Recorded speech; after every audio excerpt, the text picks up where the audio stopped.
Welcome to the latest edition of Breck Buzz. I'm Shannon Haynes, your Assistant Town Manager, and I'm joined today by Council Member Elizabeth Lawrence and Mayor Pro Tem Wendy Wolf, and we are going to talk today about all things parking and transportation related. Council at their last work session spent about 3 hours, maybe a little more than 3 hours, talking about parking and transportation plans that will help us build our comprehensive plan going forward. So today we're going to talk a bit about what those decisions were, and we're going to jump right in with a little conversation about managed parking. So Wendy, you're going to tell us a little bit about managed parking? Well, managed parking is a term that you'll hear a lot, and some will say, well, you mean metered parking, right? and essentially, yes, we do, but it's not, as Rick Holman has said, it's not your grandmother's metered parking. This is not going to be a meter in every space where you feed, you go empty out your change purse and feed it with your coins. This is a whole concept, and I want to step back for a second, because one of the councilmen 10 years ago called me just recently and said, Wendy, I just want you to know that 10 years ago we had this major debate about managed parking in our town, and it meant everything that you're talking about now. The recommendation was that the most effective thing we could do to relieve congestion in our town would be to manage our parking throughout Main Street and the core. The council debated it at that time, and it's been a major cultural shift idea for our community, and there are those who really feel that that's not Breckenridge, that Breckenridge is a place where things are easygoing, that you just find that empty space, it's yours. But 10 years have gone by. Congestion has gotten worse. We are very accessible to the Front Range. More and more people are coming to Breckenridge all the time. The problem has only gotten worse, and we keep hearing that from the community. It's our top problem. So here we are again, debating, and the Nelson Nygaard, DTJ, the team of experts that we brought on at the first part of the year, did their analysis, and they again said the same thing that the consultants of 10 years ago said, and they said the single most impactful thing you could do to relieve traffic and congestion in your town is to manage your parking in the core of town. So this council has taken that to heart, and we decided last Tuesday night that we wanted to. It was a vote of roughly 6-1. Eric was a little reluctant to change the culture as we plan to do here, but the rest of us felt strongly that this is the time that we need to go in this direction. There's a lot to it, and Elizabeth's going to help explain some of the details, but just a few of the highlights is that first and foremost, it's important for everybody to understand that this is not about the town collecting revenue. This has nothing to do with finding more ways for the town to collect some revenue. This is about managing the parking throughout the core. And I'll have Elizabeth help me explain the strategy of that, but you manage it by using metered parking. And you aim to have roughly 15% of that parking available at all times. So you're going to price that parking so that there's always a 1 or 2 spots available on every block. 15% available. Right. So that's kind of the really high level overview of it. Just a word on timing, because we debated that on Tuesday night and said, how it takes time to get and these won't be meters. These will be stations, that are kiosks that are set up, and which will have apps that people can also download. So it'll be very easy for people to work with the technology of this.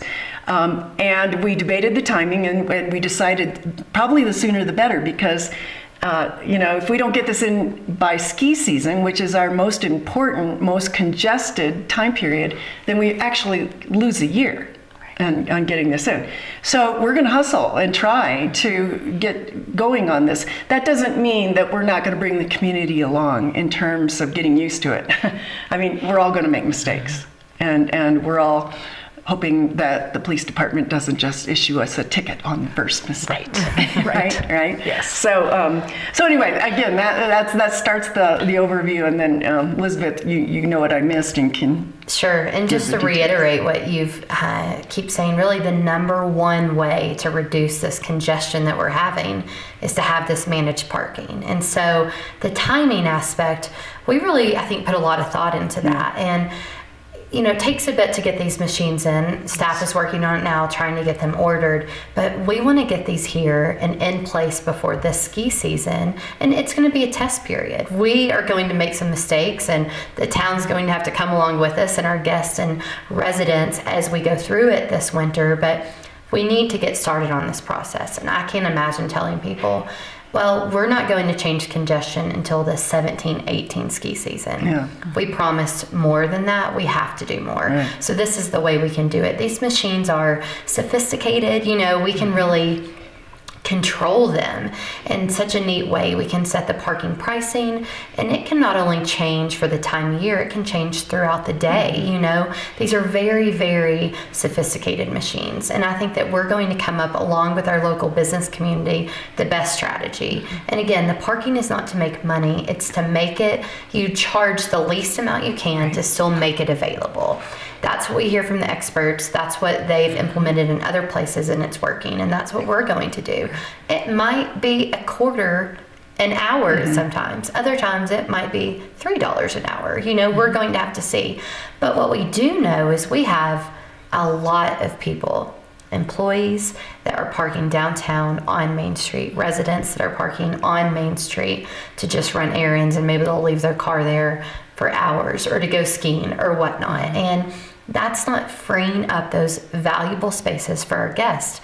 As much as sometimes we want to think we're a small town, we're also a major destination for tourism in this country and internationally. And so we really owe it to ourselves and our visitors to start this managed parking and to have these machines. Now, one aspect of this is the employee parking program. Right. Working really closely with our task force, they were ready to rip off the Band-Aid on managed parking, but not yet on employee permits. So we're going to work closely with them and see what's the best way that we maybe still protect our employees in the town. Yes, we want to encourage our employees to get to work via the bus, transit, walk, other ways, but we're going to have to slowly wade into that. So still figure out for this season how to have some sort of program for our employees. And there's a number of options, from ripping the Band-Aid off to keeping things the way they are. Right. And the task force will be meeting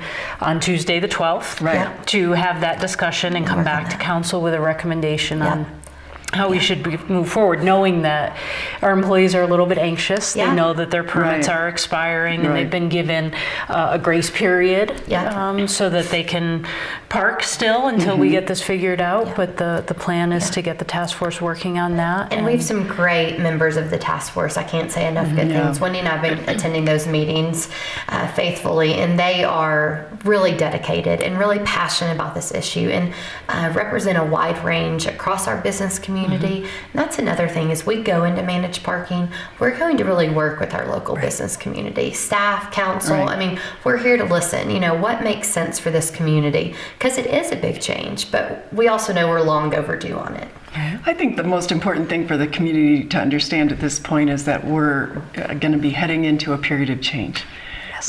We tried a few things this last year with new employee parking and permits and dedicated lots. I think some of that actually improved some of our situations, but this is a much bigger step that we're heading for in this year. But the community has asked us to solve this. It's not going to be easy. Some of these steps are we're going to hear about some of this. We're going to hear some, stories where we've tripped and made a mistake, and we'll have some corrections to make. We'll have some things we'll need to change, but we're all going to learn together. We're going to take this step, and we we know from other communities who have done this that the outcome of this is dramatic. And so, we've come to that point in time, and it's time. Having said that, I fully expect, however, that next May, when we have our little lull and downtime, that the parking meters will be shut off for a while. I mean, we will have those times. And we also may determine that we don't need to start the meters until, I don't know, 9 or 10 o'clock in the morning. Right. If it's all so you can about, get your morning coffee Right. at Clint's, run Right. in, and not have to worry about the Right. parking meters then. And Right. this is the things we're going to be working through. How does this best fit our community? Yeah. But we also might not need it December 1.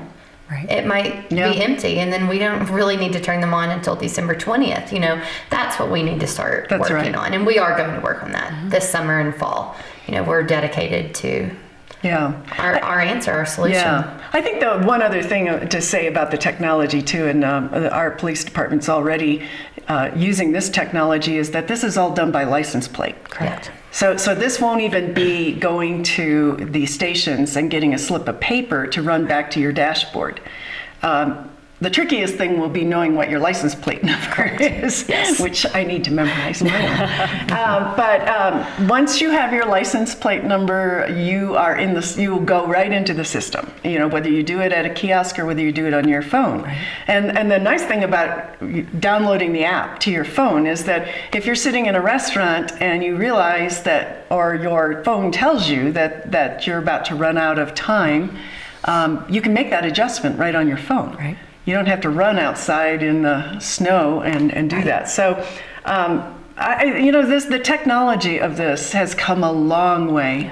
Yes. We were given a demonstration a number of months ago by the state-of-the-art kiosks, and it's impressive. I mean, those things are way smarter than my border collie. I think what's going to happen, people on vacation, their kids will be handling the parking. Right. The kids will be in charge of the parking. That's right. That's right. Yeah.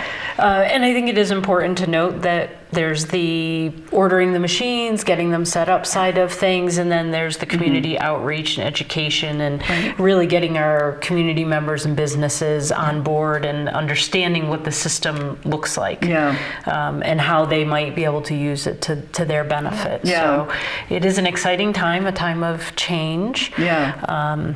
And Shannon, I think too, one of the important things for the community to also understand about, why would we come out of the gate and say managed parking is the big one, the first thing that we do? Well, I mean, as we'll talk later in our list of topics, there's still a keen interest by the community as well as the council to add net new parking in the core of town. And, our town, the footprint is only so big. So we have to manage well what we have. Right. So we've learned that in order to even consider adding any net new parking, we first have to manage our congestion in what we have. And the single most impactful thing we can do to manage that and give ourselves the opportunity to perhaps add net new parking is to do what we just have talked about. Right, because we know that where we are today, we need to decrease the number of cars on the road by 10% to have a positive impact on our current traffic congestion. If we add cars, add capacity in the core, then that number increases. So we really want to get started on that first, right off the bat, so that we can have an impact on the traffic congestion, which everyone knows is such a huge problem. Right. So yeah. So one of the other ways that we can impact that 10% in cars on the road is by making it more interesting and fun to walk. Right? Right. So we've heard a lot from DTJ and Nelson Nygaard about what we might do to help encourage folks to walk into town instead of drive. So maybe you could tell us a little bit about what they suggested. So that, to me, when they first presented it months ago, this walkability aspect, and they showed it on a map, it was genius, right? And it was kind of like, why had we not ever thought about this before? But their reasoning or science behind it was so much of our bed base is across Park Avenue. So up Forward Lock Road, up Village Road. It's not very walkable. If you're staying on Forward Lock Road, it's not inviting to cross Park, go through a parking lot, then get to downtown and Main Street. Now we know as residents, it's really, really close. But what we're finding is our visitors instead got in their car, drove around, and they could have already been wherever they wanted to be, at a restaurant, shopping, whatnot. But there was no walkability there.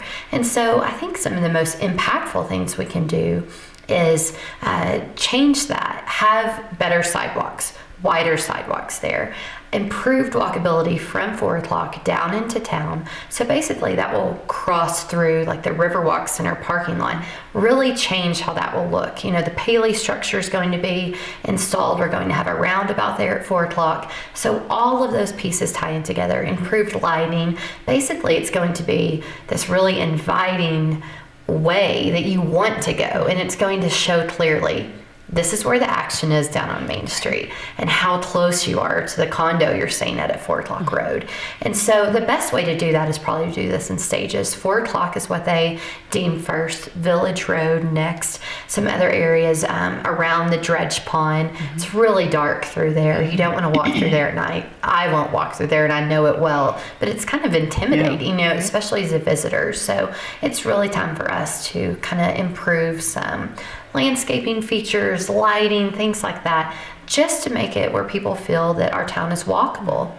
We did hear such positive reviews on the heated sidewalks that we did last year. And it's actually less expensive for us to do the heated sidewalks than it is to pay staff to be shoveling and keeping it clean to a walkable level. And so I'm hoping in the future we can tie that in with some more solar and see how we can do those sidewalks in the most environmental friendly way that we can, you know. But those sidewalks, when they're heated, make a world of difference for our visitors. Right.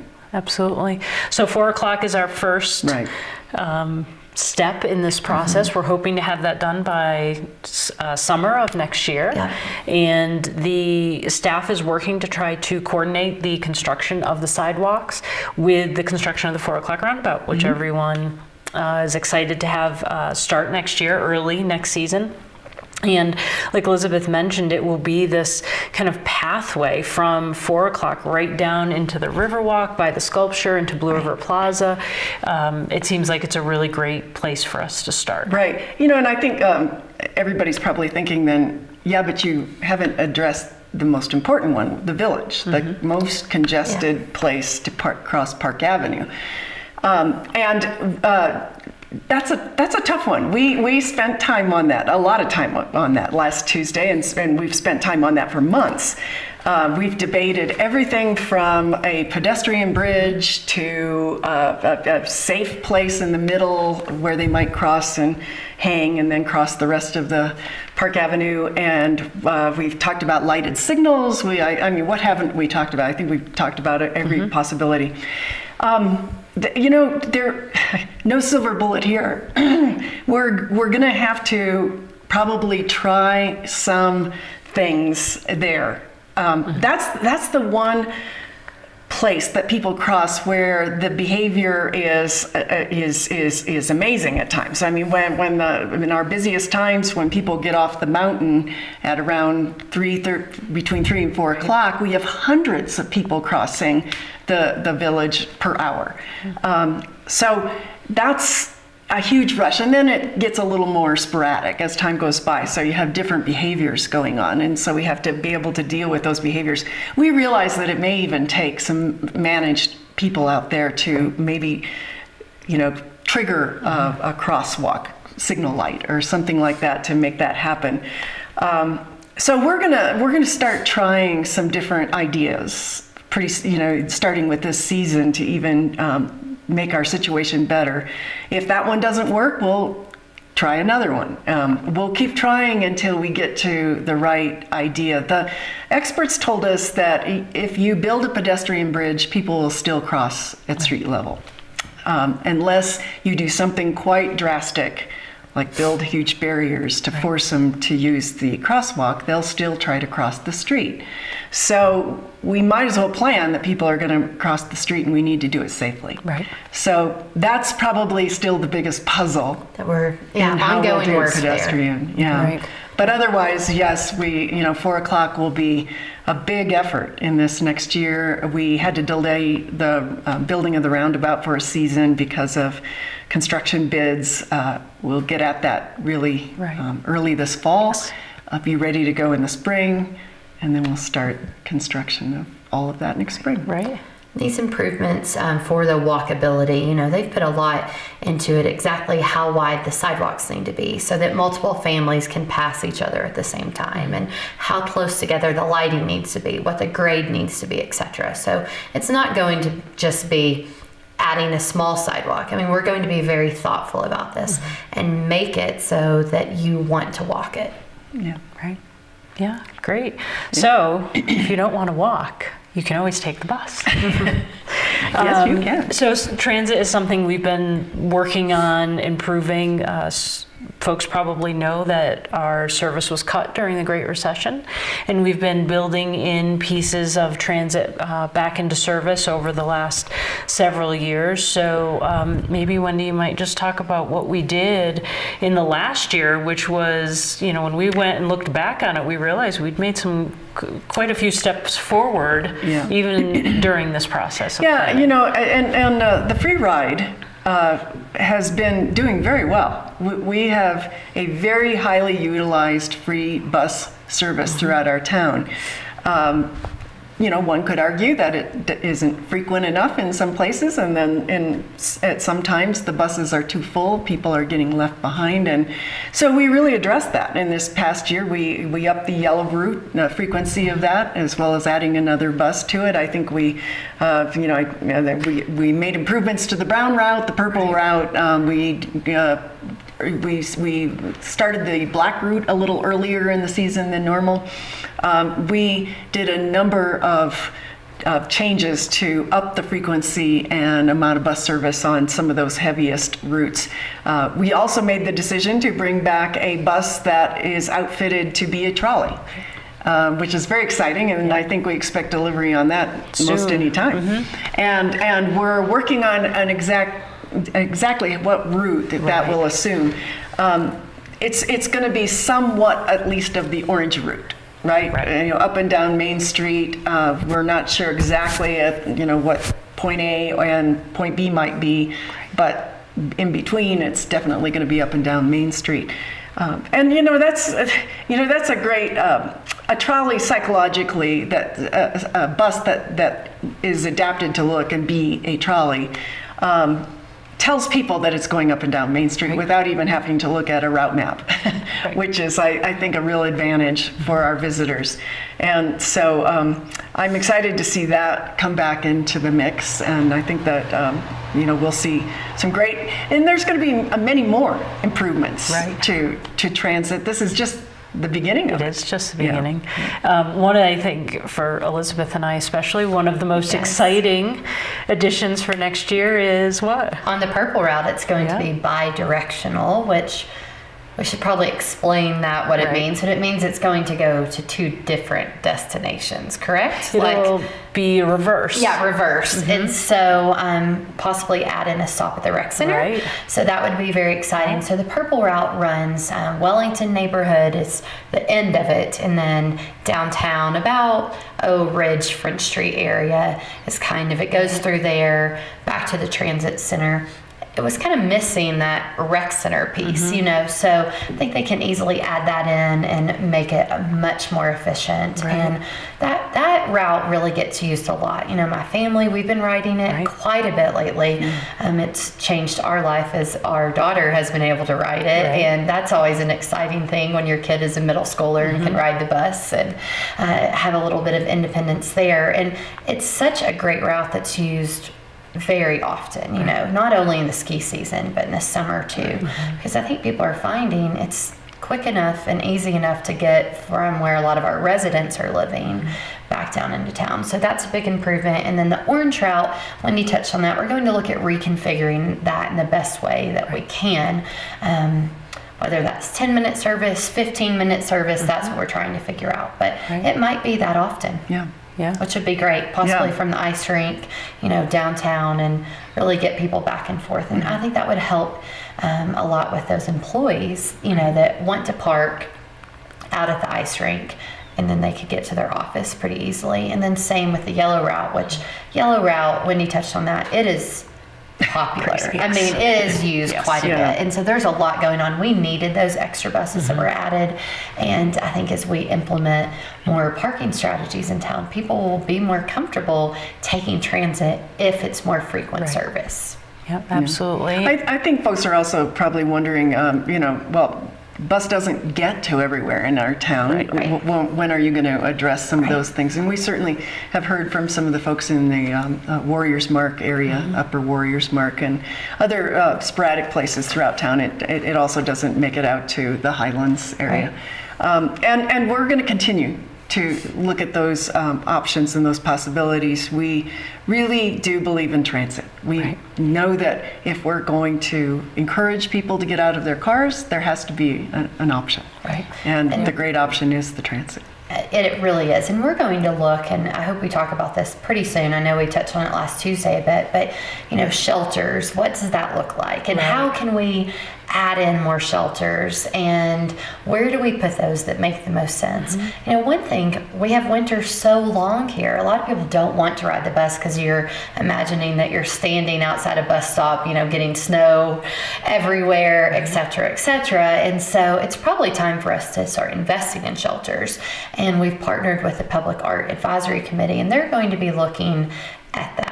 They've already done some great research in some other communities that have done artistic bus shelters, and there's some great ideas out there. And in a town like ours that really embraces public art and knows, why would we build a plain bus shelter when we can make it an art piece? And so I think it's time for us to invest in that next level. There's also the technology. The next, Elizabeth and I had the opportunity to be in Vail just a week or so ago at a conference, and of course, there's their interesting bus system, free bus system, and then they have the electronic signs that tell you exactly when the next bus will arrive, and we want that too. And it is frequent. Yeah. I was surprised. So same route. I think it's 10 minutes. The bus is going back and forth. And it kind of connects through Lions Head Village down to the other side of Vail Village, which should basically for us be like one side of Main Street to the other, the far end of North Main to the far end of South Main. And so that's kind of what it's like. And just to see it going back and forth so often, it was impressive. I mean, it's very walkable through there, of course, but Wendy and I both tried the bus so that we could, that's our job, right, to research, and tried it out. And I like the electronic signs that tell you the time and when the next bus is coming. And really, we want to make this foolproof, right? We want to make it for our guests that they feel comfortable and they're not fumbling around. What time is it? How much further Where's away? My phone? Where's my Can phone? I see it? Instead, they can look up and say, okay, it's 7:17. The bus will be here in 3 minutes, or whatever, and make it easy. And so those are things that I think this council is embracing, the technology and making it just easier for people. Absolutely. And Wendy mentioned some of the areas that aren't currently served by free rides. So we are working on a potential partnership to work with a vendor that would help us put together a on-demand shuttle type service to get into not only some of the areas that are not served, but maybe some of the times of day that aren't served by free ride, and help us see where we could potentially later on increase service. So this is Uber-like. It is. This is how we can partner and find just creative ways to make our service serve the guests when they need it. Right. So if it's late at night, maybe we don't run the 40-foot bus, but we still have a partnership. An option. Right. Yeah. So exciting times. Yeah. All right. We're going to take a break, and we'll be back shortly with more on parking and transportation. All right, welcome back to Breck Buzz. We're going to continue our conversation about parking and transportation. We're going to move right on to traffic congestion. We know that's a huge problem. It's been a growing problem as our community gets more and more popular with visitors and residents alike. We know a large part of our plan has to be to get cars off of the road, and we've talked about increasing walkability and getting people to just not drive, and using priced parking to open up spaces so people aren't circling around. But we also want to improve traffic flow. So we've come up with, our consultants have come up with some ideas on how we might do that. Do you want to just touch on that? Yes, and of course, when you talk about congestion, the picture you get in your mind is pretty much Park Avenue, Main Street. The one thing that we didn't talk about earlier in the managed parking is the circling habit that we all have. Park free for 3 hours. Those of us who know that our car's been there for a while, get out, circle around, add to the congestion, and find another place. That is yet another thing that the managed parking will take on. But the circling also happens by our guests who just get into this congested area and are not sure where to go and where to find a place. And Park Avenue it's easy to get backed up on Park Avenue. We have a combination right now of the roundabouts, the few that we have, and stoplights. And those two don't seem to coexist very well together. So we've been doing a lot of research. We have a very important engineering report that we just gave the green light on last Tuesday night to hurry up and get done with CDOT to determine the flow on Park Avenue and the possibility of how to add more roundabouts at these key intersections. So it's very possible that we're talking about adding as many as I think 5 more roundabouts, 5 or 6, yeah. at the key intersections along the way. That would include French and Park. It would include Ski Hill Road and Park. It would include the village area going up to Beaver Run, turning that into a roundabout, and that famous awkward intersection right at Main Street Station at Main and Park Avenue. So we need to figure out in an engineering traffic study how that exactly works and performs, which we have said, go get it done. We want to be prepared and ready to start planning to add more roundabouts to Park Avenue to increase the potential that can flow better. Right. And so that's sort of the future of that piece of congestion. Congestion's a tricky thing to manage. And so again, if we it's again, no silver bullet. All these things have to work, and they're interrelated. They all have to start working together. And only if they start working together, more people on buses, more people walking, less people circling, more people finding spots right away because we've managed our parking and there's a few spots on Main Street. All those things start working together, and then our congestion theoretically will ease back. And that's where we're trying to go. Right. I would not be surprised if next summer, 2017, we're not working on 2 roundabouts at that time, so it's probably going to be more cost effective to do 2 together and get those knocked out. And if you look at how many you just listed off, Wendy, that's a lot. So it's going to take a few years to get through these. So it would probably be advantageous for us to do 2 next summer, knock those out. But we're waiting on this engineering study to find out the priority on which one we should do next besides 4 o'clock, which is definitively happening next summer. Right. But what's the other one that will help relieve congestion the most? Another thing they pointed out, these are different roundabouts than say the Fairview roundabout or the roundabout now. I mean, these are going to be different. They're really going to slow traffic down, but not stop it. They're going to keep traffic moving at a great pace, which is good. They're going to allow for pedestrians to cross. And so these are going to be attractive roundabouts that actually are very, very functional in terms of what we're trying to accomplish here. So not a highway roundabout, even though it's on a highway. And so part of this, we're at the mercy of CDOT and working with them and getting them to understand that we're not planning to build highway roundabouts. We want to build roundabouts that are functional for this resort town and what makes sense. And I'm glad you brought that up, because a lot of folks have asked me, they have to think, Park Avenue, remember, is one lane in each direction, just one. I mean, wide ones, but one. And that's a very different roundabout than 2-lane roundabouts.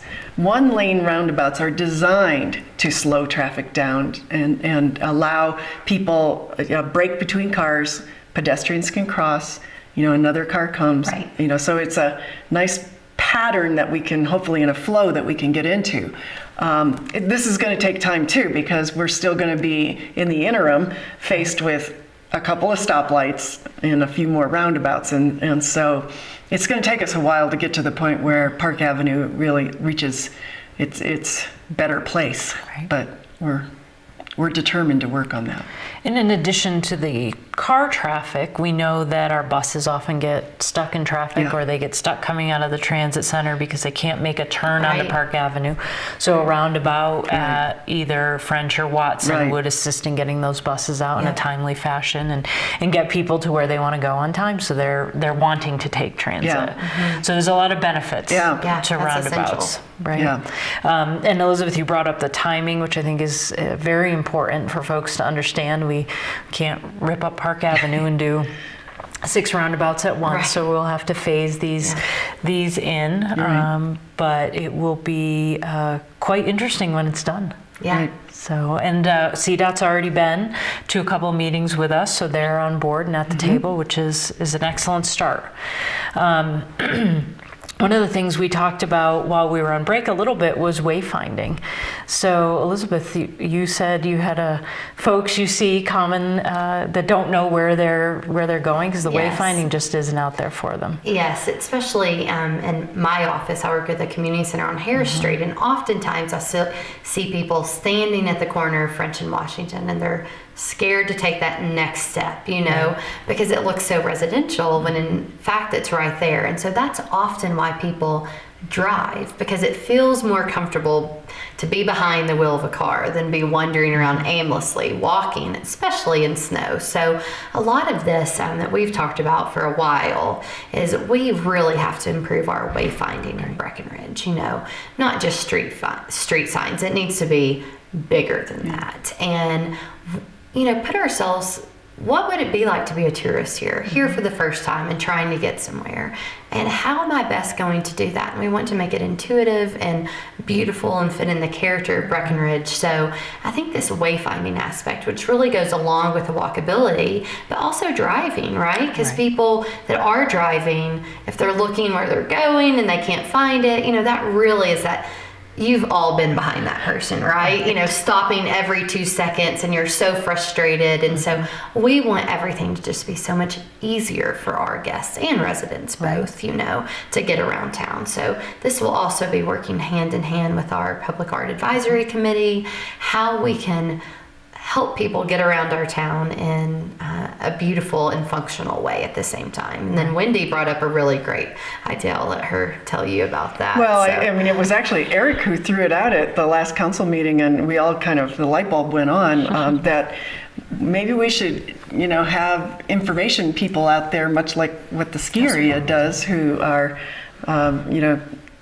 people with vests on that have the big eye or something, and they're out there and stationed in key locations to help point people in the right direction and, tell them how, they could also, this would also be especially helpful when we get the parking stations put in and people are maybe not quite sure how that works. I mean, they could do many things, but this would be great for our town because our town is not all that big. We can I'm sure we can get some great volunteers to help us out and become our information docents Yes. that we can place around town. And so that idea's already been jumped on.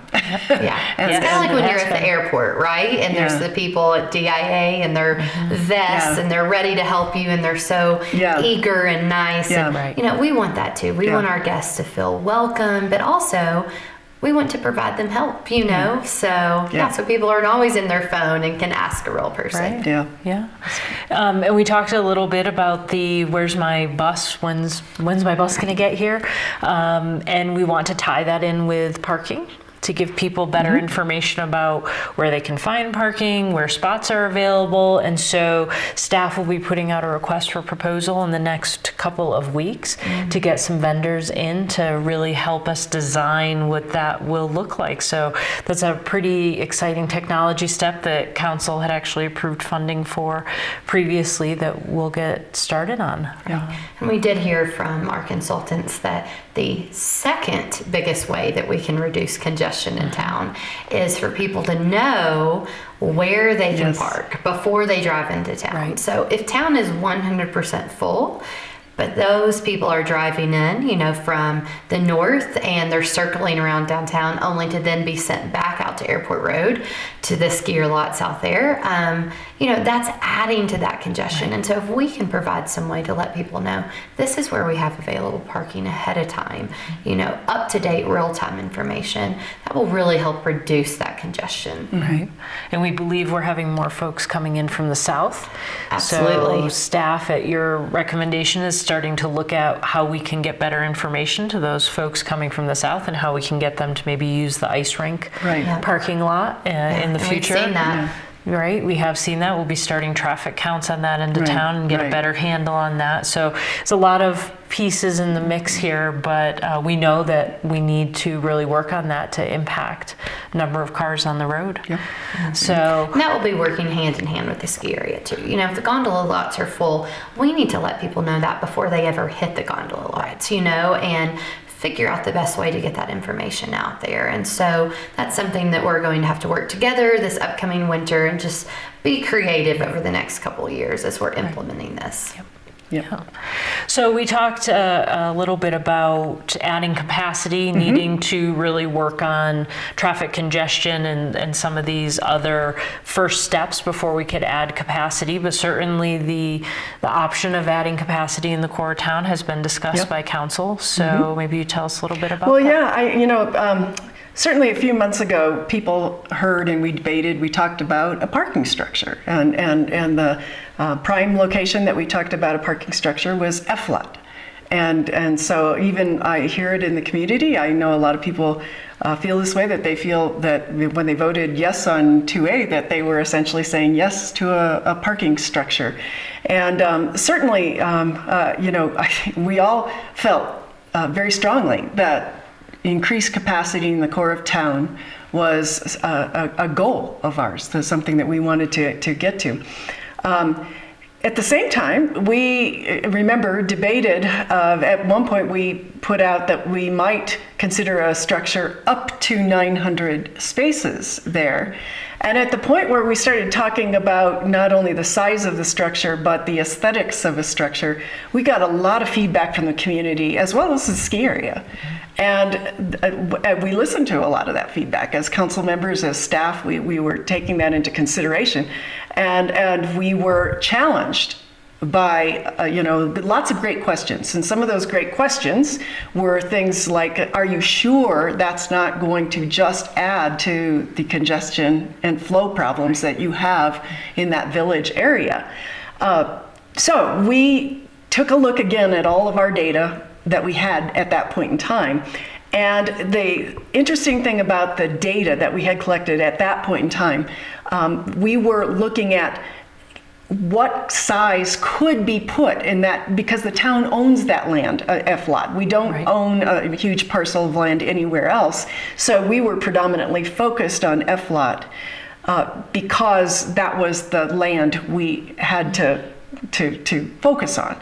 And so consequently, the consultants were focused on that. We started to ask ourselves if we needed to back up and take a little bit more holistic look at this and determine, what was going to be cause and effect of this. So that brought in Nelson Nygaard and DTJ. That's the rationale and the reason why we sought the consultants of this caliber. And they said that they would back up and they would take a very holistic look at this. And so now when we talk about things adding to our congestion by X percent and things alleviating our congestion by X percent, that's because they taught us how to look at it literally on a graph. And we have learned that added capacity right at the F-lot area actually does add to the congestion, which is why we've been talking about all these other things that we first have to do to alleviate congestion. We can't add net new parking to the core of town, the F-lot area, if you will, if we don't drastically do all these other things to alleviate it. If we do all of that together and we don't accomplish the alleviating of the congestion, we will make our problem worse. I can't say that, I think soundly enough. We will make our problem worse. We didn't want to hear that, right? I know. So having said that, that doesn't mean that this council, that the previous council was very interested, and a number of members of this current council are still interested in adding additional capacity in the core of town. Right. But Elizabeth, you can pick up on kind of where we went on Tuesday with the discussion, and what we kind of have to do from here to get at that. Right. Well, the science is there. I was a big advocate of having a new structure in the core of town. I still think a central parking reservoir would be so needed and easy for our guests to find, and a great thing. But the science is there, and we cannot add that without doing all these other things first. We absolutely can't. If you think we had a parking problem last winter and we added a new parking structure right now without doing any of this, people would quit coming here. It would be about the worst nightmare that anyone has ever experienced. And so we know we have to get this other stuff done and find the best place to put a parking structure in town. So that might still be F-lot. It's not going to be 900 spaces because the roadway cannot handle that. The volume can't handle that. So maybe we put a smaller structure there, would still be great. Maybe we look at the gondola lots. We're not sure. We are going to be in talks, or we have been already, with the ski area about the possibility of us taking over the gondola lots. I'm not sure what that looks like, but that would be a great central reservoir for parking. But we would need to work that out with the ski area, and also what's beneficial for the town, frankly, in that situation, how it would work. But we're trying to find that area. Initially our consultant said the best place to put an in-town parking structure was the Gold Rush lot. Well, we don't own that. The ski area owns that. They're not willing to sell that piece of land. And so at this point, we can't do anything there. And so for us, it's finding what's the next best thing. Since Gold Rush isn't an option, what makes sense for our town? But we know at this point we can't be adding a parking structure without doing some of these other things first, which we are hard at work on. We're not delaying a parking structure. We are right now working hard. Where is the best place to put this, and what's the size needed right now? Right. So that's the information that we're working on, and just among council ourselves, So I still think there's a need for in-town core parking structure. Net new parking is needed. I'm not denying that, but you can't do that. You can't put the cart before the horse without doing some of these other things. And some of our community wonders if the north and south gondola lots and/or Gold Rush, if parking were to be put there, a structure there, would people come into town? We know we've had the study that says they come into town better when they're parked at F-lot. But there's something key here. The key is that we don't do a very good job right now with Watson being kind of how you get from the gondola lots into town. That's kind of looks like a no man's land.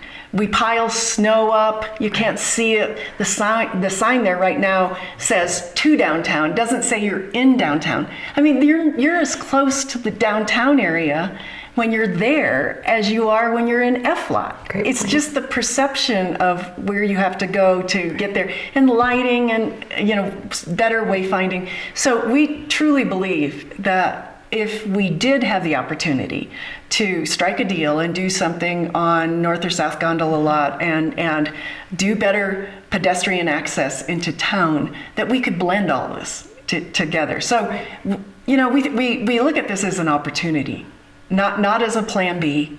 This is definitely all still opportunity to add net new parking in the core of town.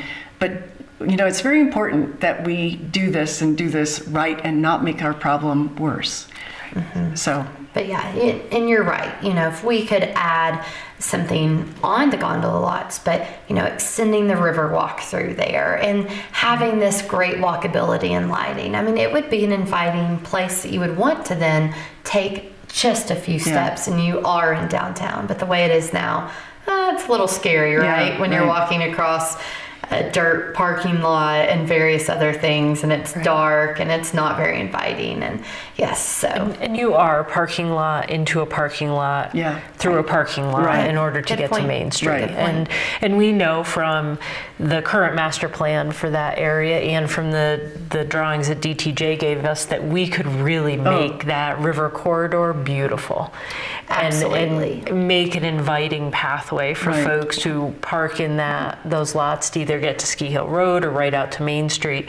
But we could do a lot with that. Well, and the other thing that we haven't mentioned that we could do if we controlled the larger parcels and vestibules of parking, we could have people pay upon leaving.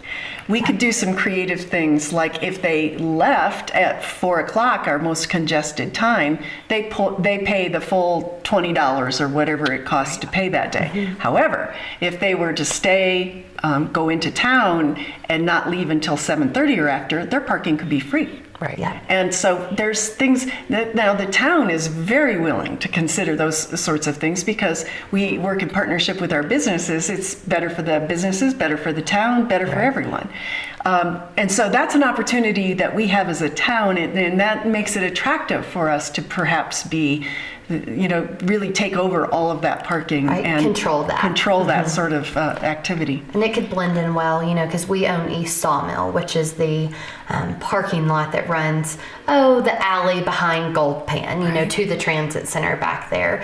That is, we know, underutilized or underdeveloped, I should say. It's great parking in there, but again, you're walking through a parking lot and an alley and it's not very walkable. Right. Well, if we did control gondola lot to tie in East Sawmill there and, that whole area, we could make that where people would blend right into downtown. It would be no problem because they are in downtown. It just doesn't feel that way, the way that it's currently set up. And I think what Wendy brought up about controlling the pricing of the parking in the gondola lots, that is a key area, and it fills up so quickly, and it's probably underpriced right now.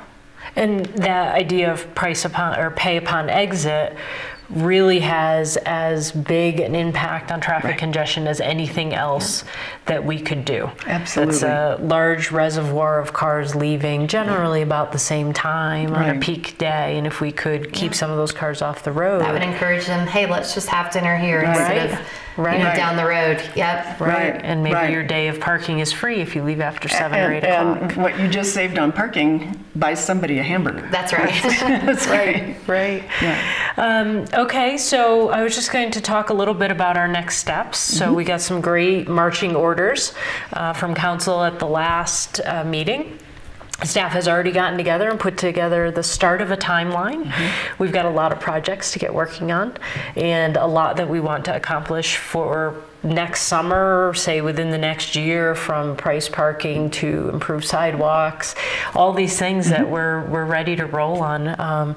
So that's kind of really exciting for our staff. We're also meeting with Nelson Nygaard and DTJ to give us their final report and implementation plan that we can really start running with. So there's a lot going on now, and we'll all be pretty busy, be giving regular updates to council during council meetings, and those updates will be in the council packets. So our citizens, if they can't make it to meetings, they can read them in the council packet, and we obviously continue to encourage folks to be involved in this process. Right.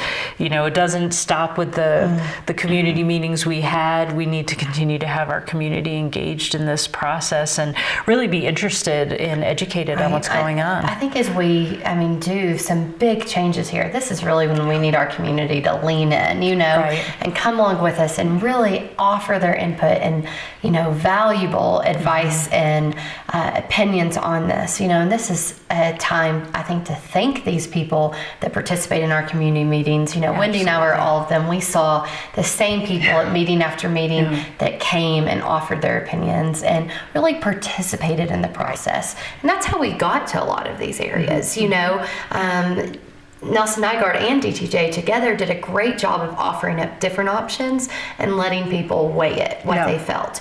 And that really helped us then get to where we were going based upon that community input. So really huge thank you to those community members that participated in this. And we're going to continue to need that, especially as we move towards managed parking and increased transit. What works for you? And we want to hear that.